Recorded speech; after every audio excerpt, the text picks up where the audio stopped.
ovulation is a massive indicator of your overall health. If you don't ovulate, you don't have a period.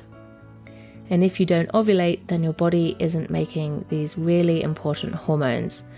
Ovulation is actually the main event of your menstrual cycle. We always talk about the bleed as being like this significant thing. Actually, it's ovulation that we all need to be really paying attention to, because it really impacts the rest of your long-term health as a woman, both now and right through to old age in so many ways.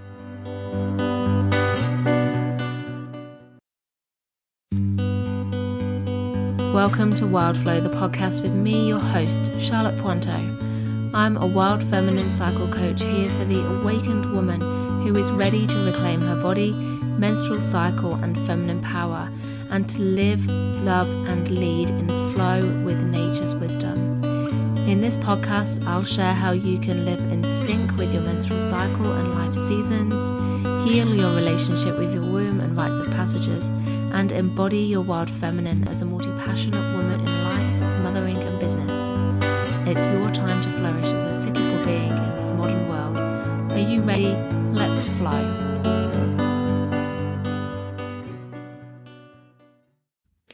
Hey, welcome to Wild Flow with me, Charlotte. How are you going today? How are you feeling? Where in your cycle are you? Which day are you on? And how's that feeling for you?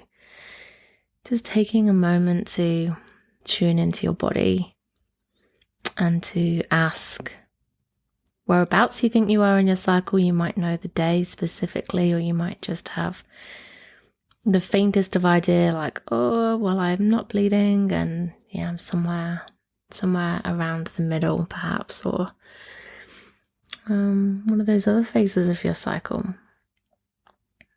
How's it feeling for you? How's your energy? What kind of thoughts are you having? Are you feeling like you need anything particular today? Just tuning in. I'm on day 25, and last week was my inner summer week, or the back end of my summer week, and I had a really, really busy week. It was really, really full on, and I couldn't believe like how busy I was. I was like, how did my calendar get so full?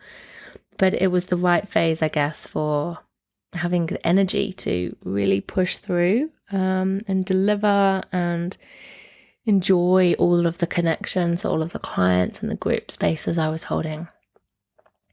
I really had that awareness that I had this energy to use, and I was using it up creatively, but I was really mindful of looking after myself as well. And so today, as I'm in my premenstrual phase now, and probably going to bleed in the next week, perhaps, I think, based on when I estimate that I ovulated, I'm really taking a lot of extra care to look after myself.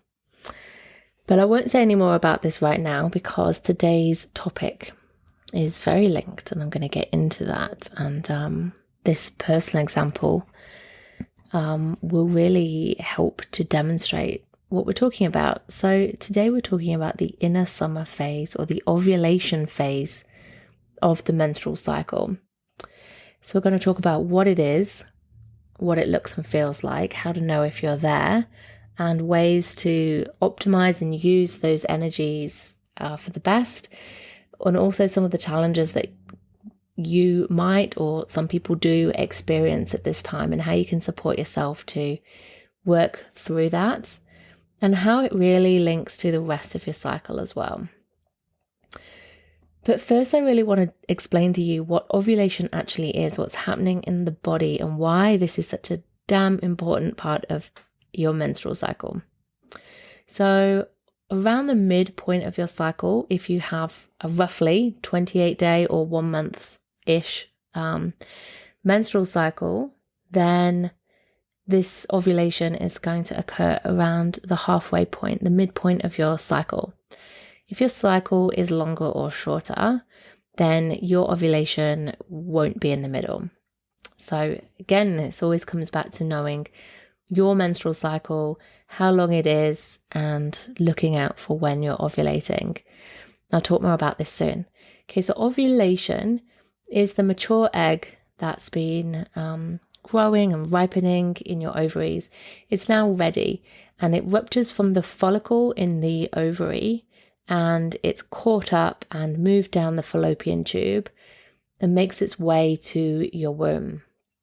And here it waits for sperm. If it's going to be fertilized, then it will attach to the womb lining, and this is called implantation, where it like nestles in and gets all cozy and snug in the blood thick lining of your womb. And then it starts to divide and grow into a fetus, into a baby for the next 9 months. And if that doesn't happen, then this egg, it morphs into what's called a corpus luteum, which is Latin for yellow body. Basically, it's just a bit yellow. And then this pumps out progesterone, which is one of the key hormones in your cycle. And this is when you have your premenstrual phase. And more on that in another episode where I'm going to go deep into the premenstrual phase. So I want to talk about how important ovulation is for your health.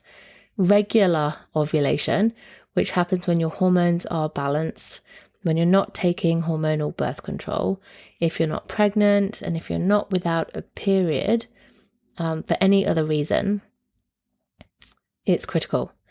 So your body makes estrogen in the first half of your cycle, and when that reaches high enough levels, it triggers like a waterfall of other important hormones in your body. And this sort of like, it's called like a cascade, like one thing causes, it's like dominoes. So they're all interplaying, they're all connected. And when you have this waterfall, this cascade of all these hormones being created and released at the right time, in the right way, and in the right quantities, this can lead to ovulation when that egg is released, when it's mature from your ovaries. And then after ovulation, that's when the second hormone, progesterone, is released. So ovulation is a massive indicator of your overall health. If you don't ovulate, you don't have a period. And if you don't ovulate, then your body isn't making these really important hormones. Ovulation is actually the main event of your menstrual cycle. We always talk about the bleed as being like this significant thing that, everyone's like, yeah, there's like a bleed, and then, I don't know, like nothing happens for a few weeks, and then it's the bleed again. Wrong!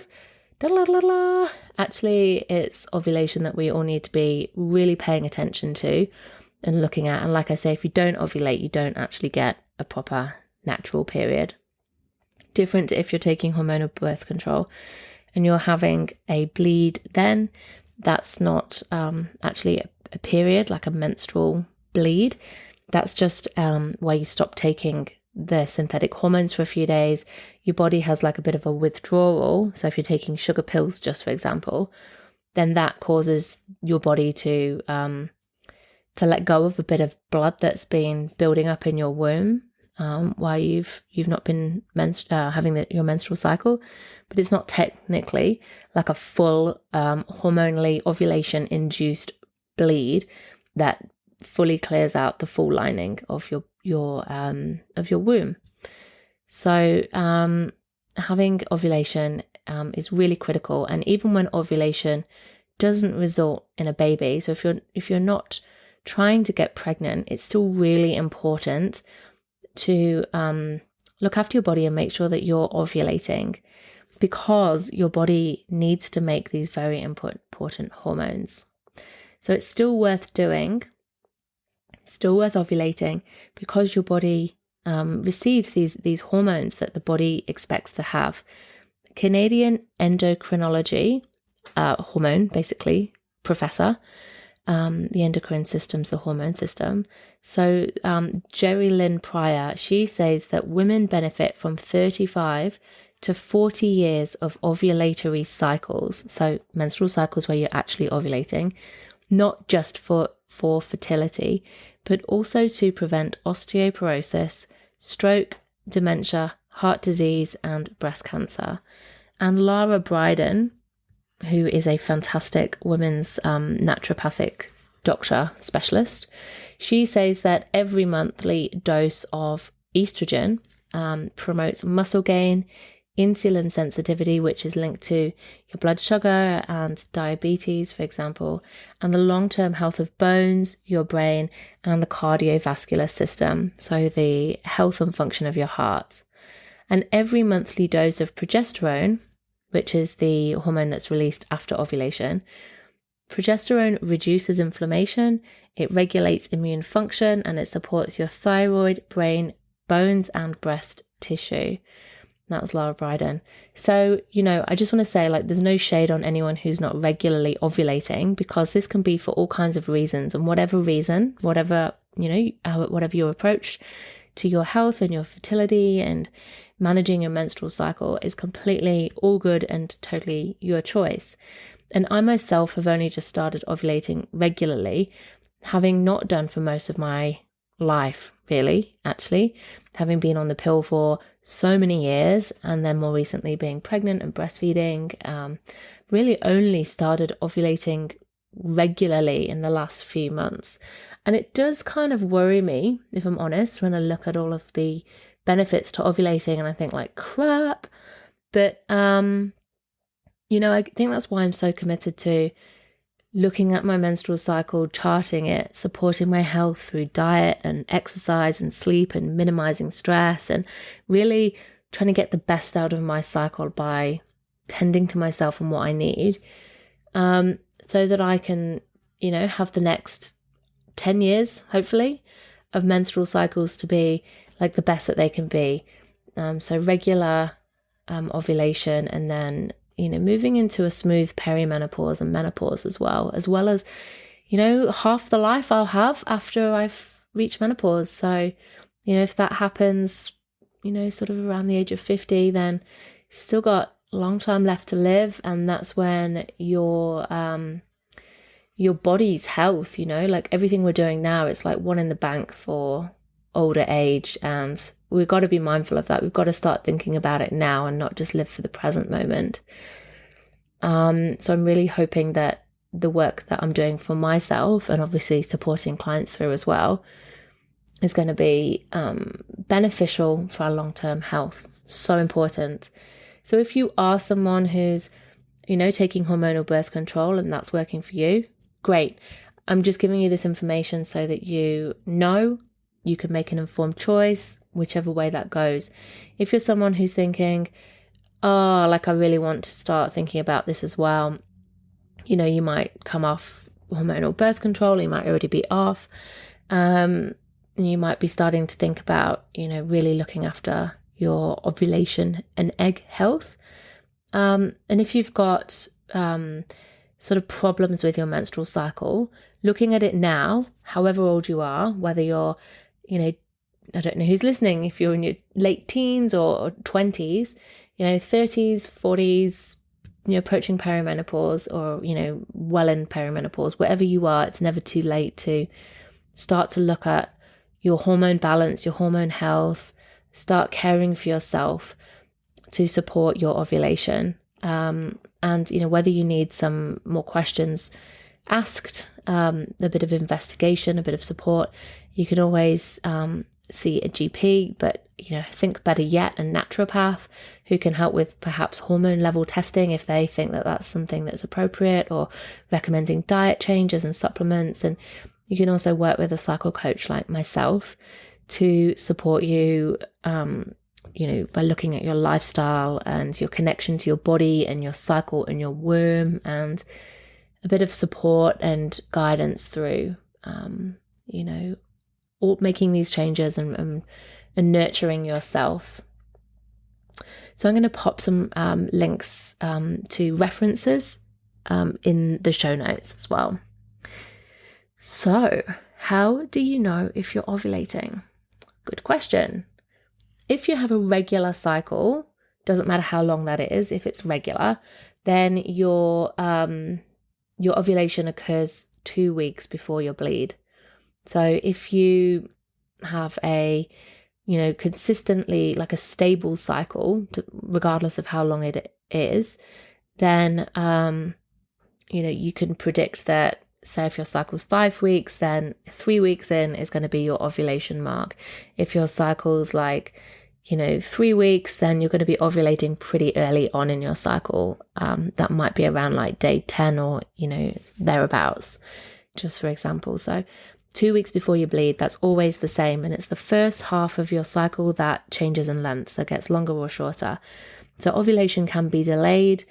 If your hormone levels don't reach that threshold point soon enough, then ovulation will come a bit later. It's common in perimenopause, and there were other situations as well when your ovulation might come a bit sooner. You might have quite a short first half of your cycle. So if your cycle is under a month, then your the first half of your cycle is quite short and you're ovulating sooner rather than later. If it's irregular, or if it's regular, but you can look out for signs that you're ovulating. And I say if it's irregular, you can't, your cycle changes in length each time, or perhaps you don't even have a bleed every single cycle, then you can get really, really good at looking at the signs that your body gives you that you are actually ovulating and when that might be. And so you can get, pretty up close and personal with some of these signs, these parts of your body, and you can record them. Cycle charting is really important. So you can make a note every day of what you're seeing, and then you can look at patterns. And then, if you bleed, then you can look back 2 weeks ago and look at the notes you've made and say, this is the sort of thing I noticed. So you can work out what your sort of signs are. So the biggest ones are your cervical fluid. So discharge, cervical mucus, cervical fluid, yoni nectar, whatever you like to call it. This is the substance that is yellow to white to clear across your menstrual cycle, and it's the stuff that you'll notice in your underwear, that you'll see in your vulva and vagina, and that's not blood. It's the opposite one. So I've talked about this before in previous episodes, but just in case you're not familiar, cervical fluid is a beautiful magical substance made by your cervix, which is the gateway between your vagina and your womb.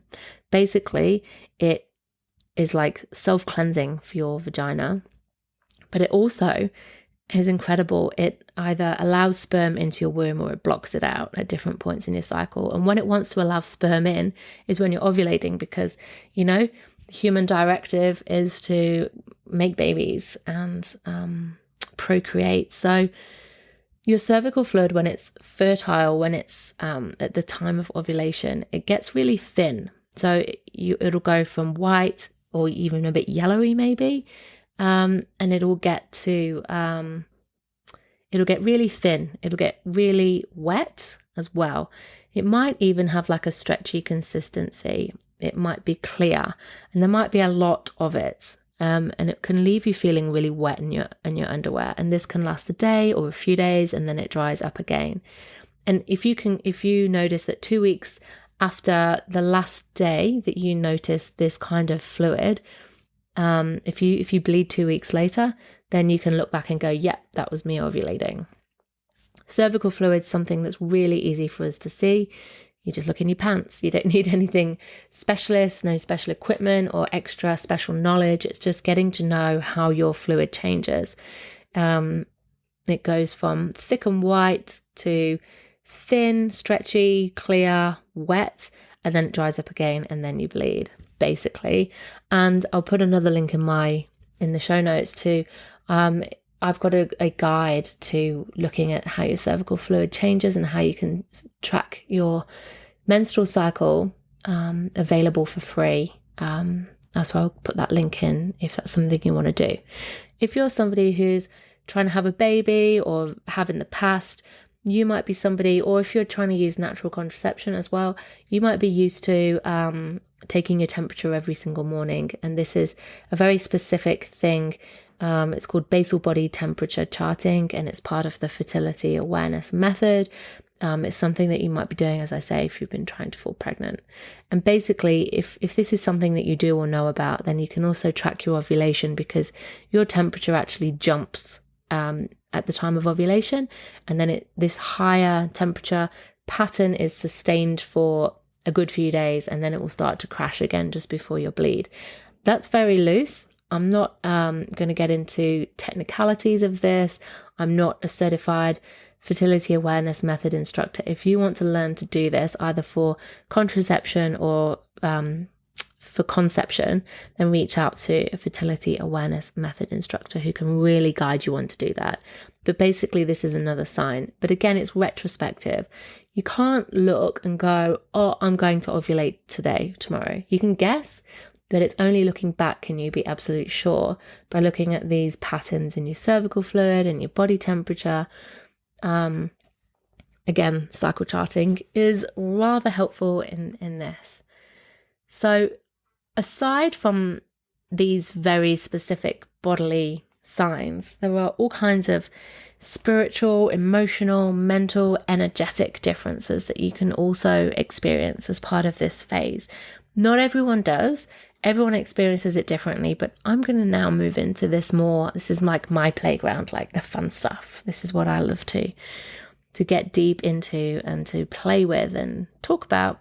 It's this more, this sort of the spiritual aspects, I guess, of ovulation and how you can work with those. So that's what we're going to dive into now. When I was prepping for this episode, I put over on my Instagram, I put up some stories and I asked, do you know what your ovulation phase feels like? And 90% of respondents said yes. Now, I think this is like perhaps slightly biased because of the people who are, following me. So that's awesome. Maybe you know too as you're listening into this. Maybe you don't. So 10% said no. And then I asked, do you know how to get the best out of this phase? And 89% said yes, and 11% said no, which is fantastic. I also asked what the best parts and the hardest parts about this ovulation phase of the menstrual cycle are. And there were all kinds of different responses, which I just loved because it shows how differently we all experience this. And this is what I want to share with you. So I'm actually going to read out some of the responses that I received. I'm obviously not naming any names. So somebody said the best part of this ovulation phase is feeling turned on and alive. But the worst part is their fall from grace after ovulation.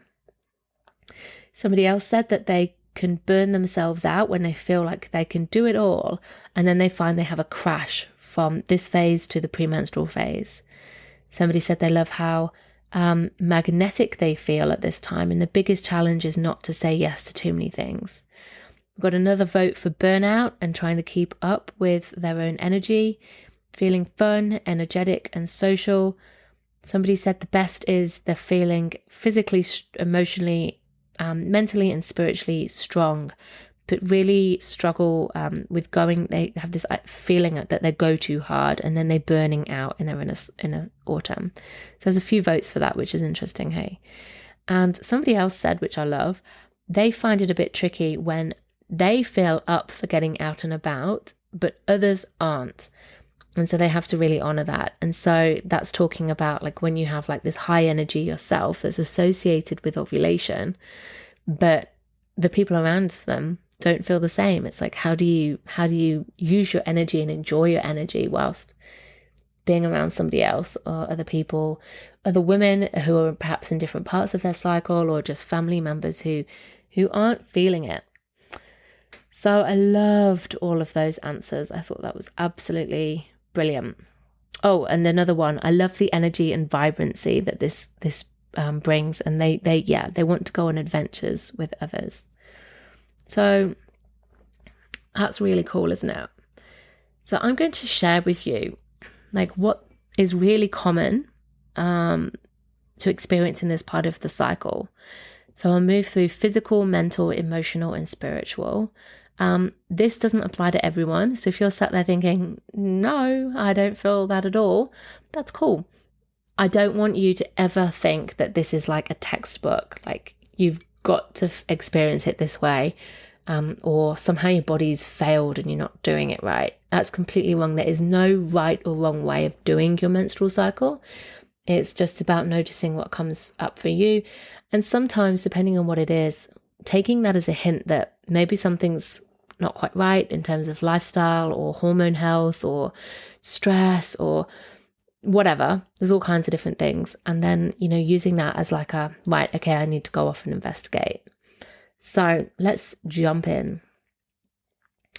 So this phase of the cycle is called the inner summer phase. And that term was coined by Alexandra Pope and Shani Hugo Wurlitzer, who wrote Wild Power, which is a book that I and so many other people who are into cycle awareness, reference over and over. So you might know this book, you might not.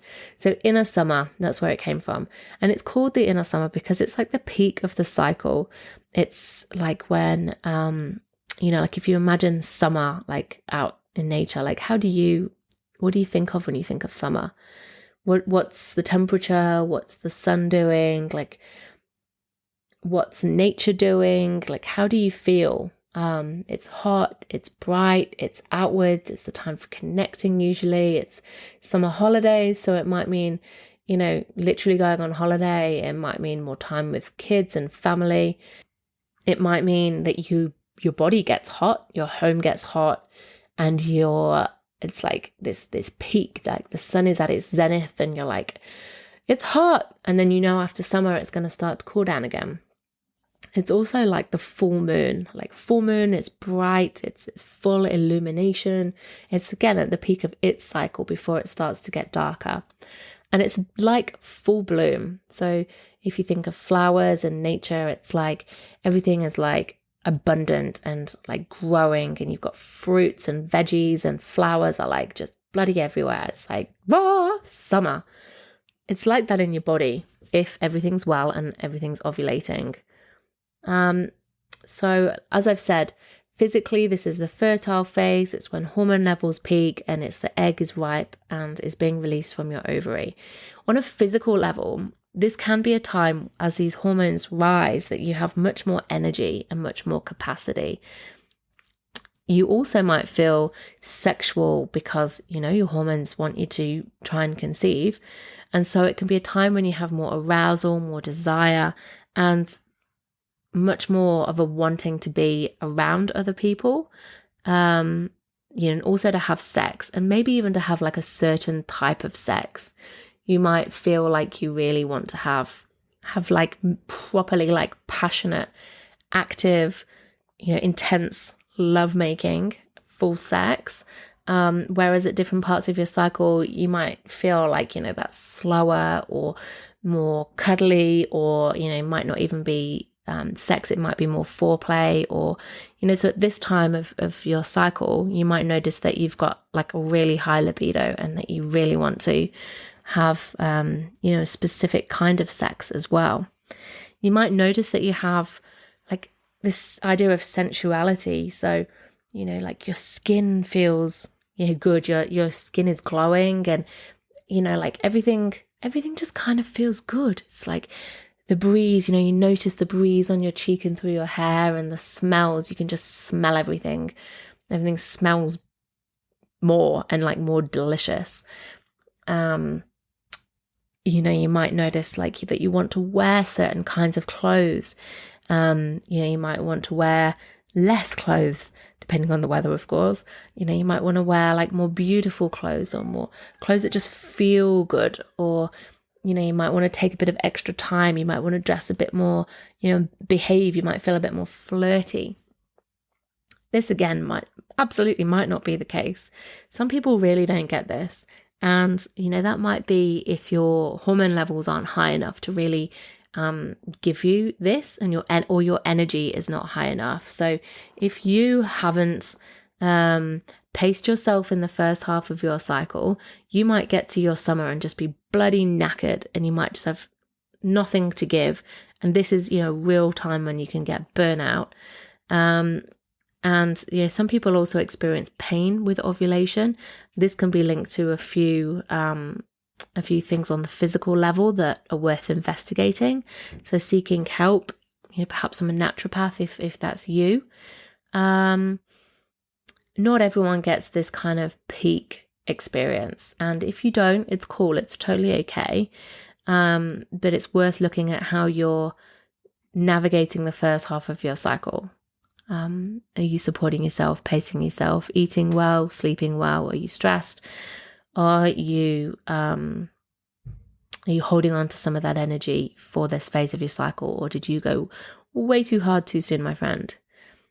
Okay, mentally, it can be a time of clearer thinking. So you might think clearer, speak clearer, be a bit more, this is funny, I'm umming and ahhing as I say the word, precise and eloquent. You might have this sense of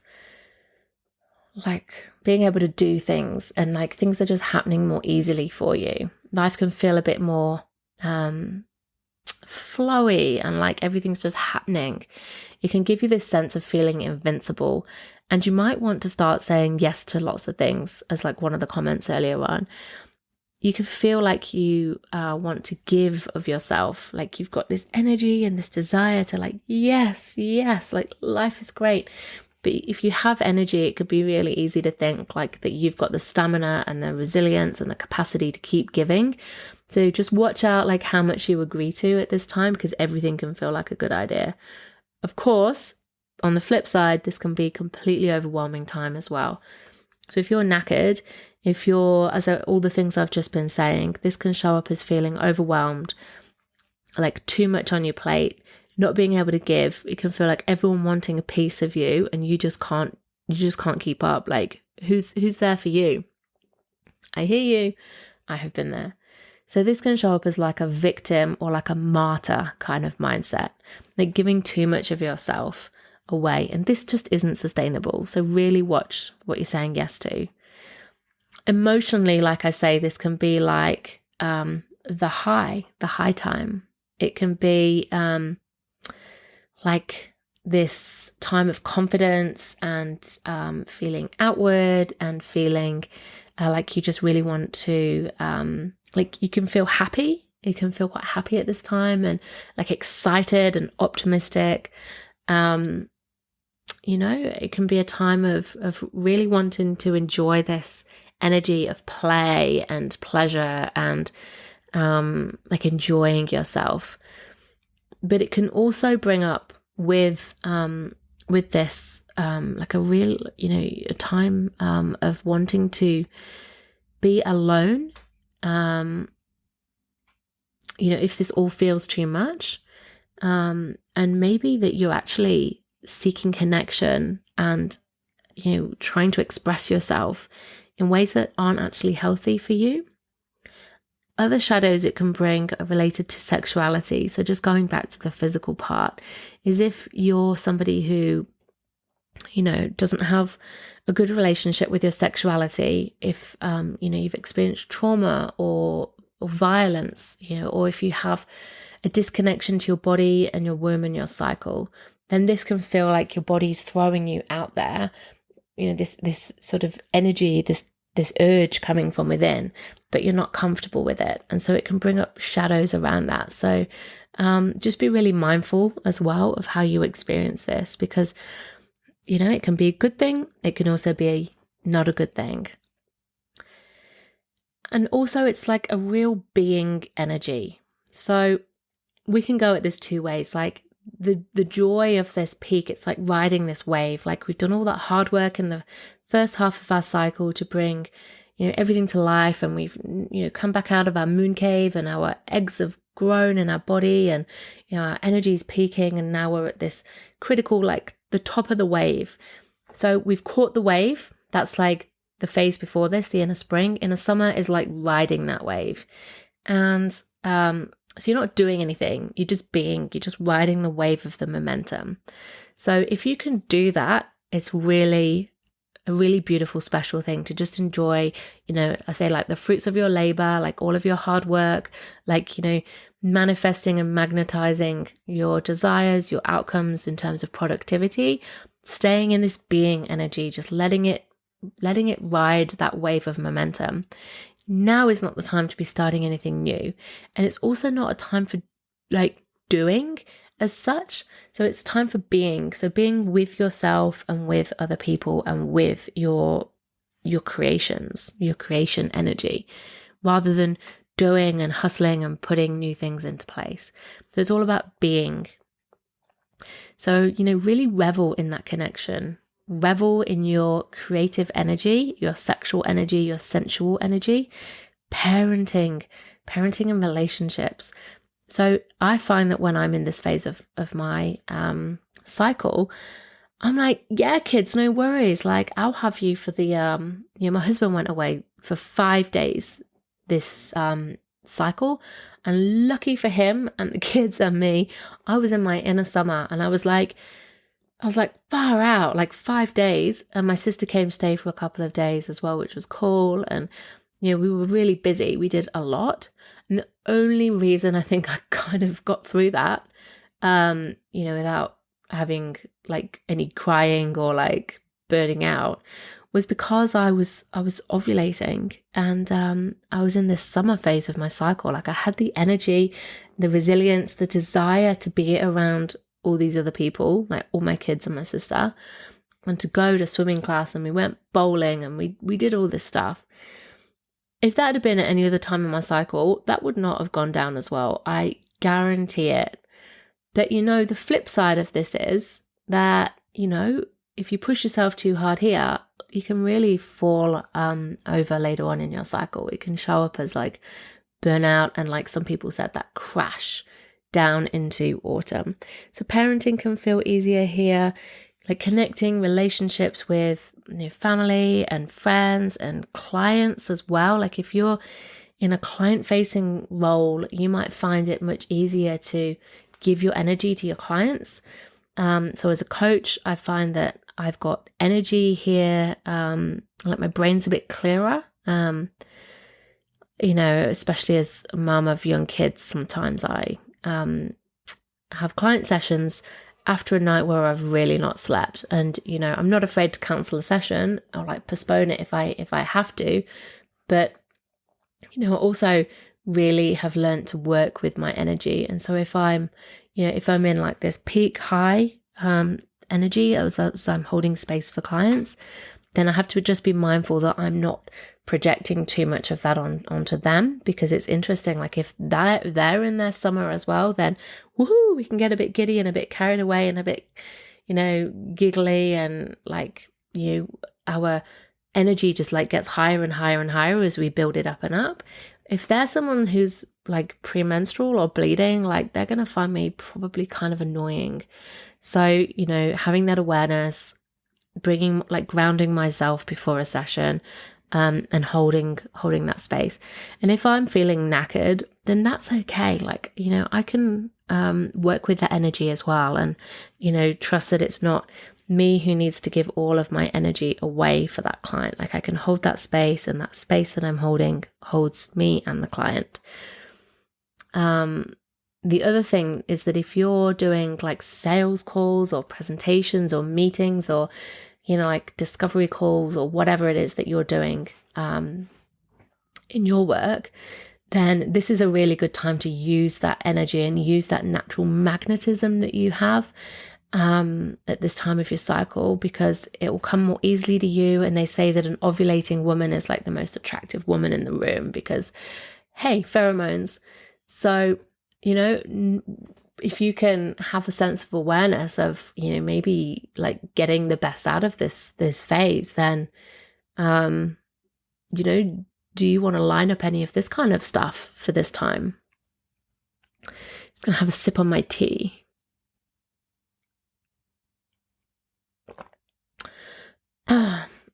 Lovely.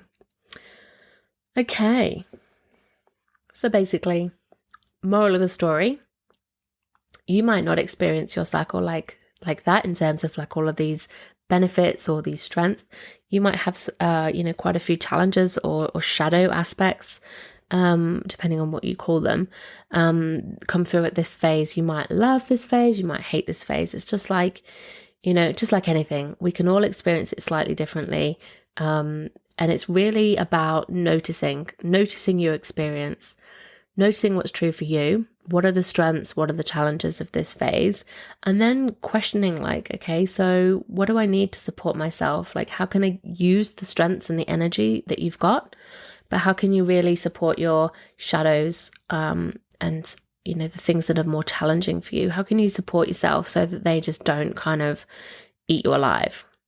And if you're noticing that you're not ovulating, or it's irregular, or you just feel like crap at this time, then I really suggest that you reach out for some support, whatever kind of support that is for you. So generally, the keys are to look at this phase, and then to look at, what else is going on across your cycle. So are you getting the best out of all of your phases? Because your whole cycle is obviously connected. These are not separate. These are absolutely not separate. What happens in one phase of your cycle affects what happens in the next phases. So if you're having a shocking summer, just watch out and notice, do you have a shocking premenstrual phase as well? Like, how do you feel then? Because if you're having a crap premenstrual phase, it's quite possible that you're having a crap summer, or not looking after yourself in summer.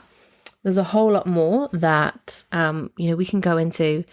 How I support my clients as a cycle coach is to really look at all of these things, look at exactly what your experience is. And not just the phase of your cycle that you're having problems with, but all of the other phases as well, and how they're interconnected.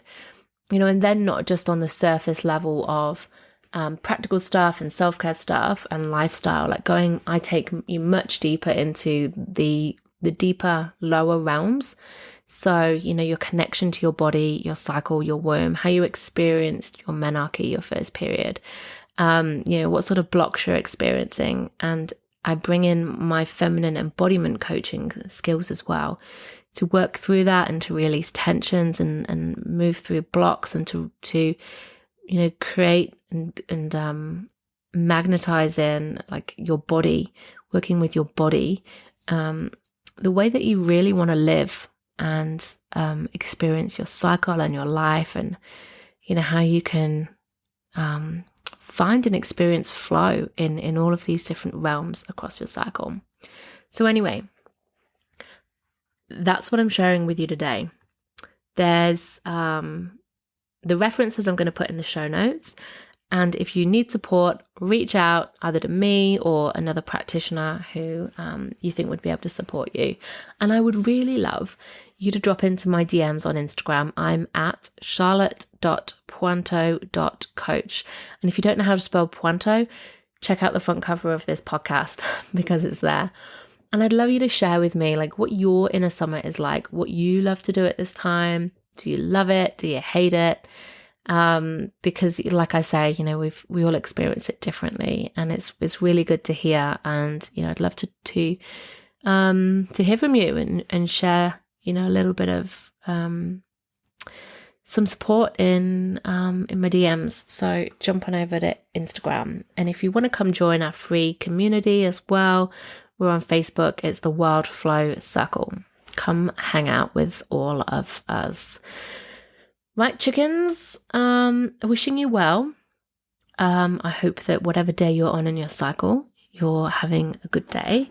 If not, what do you want to do for the next 5 minutes to support yourself today in whatever way that you need to do that?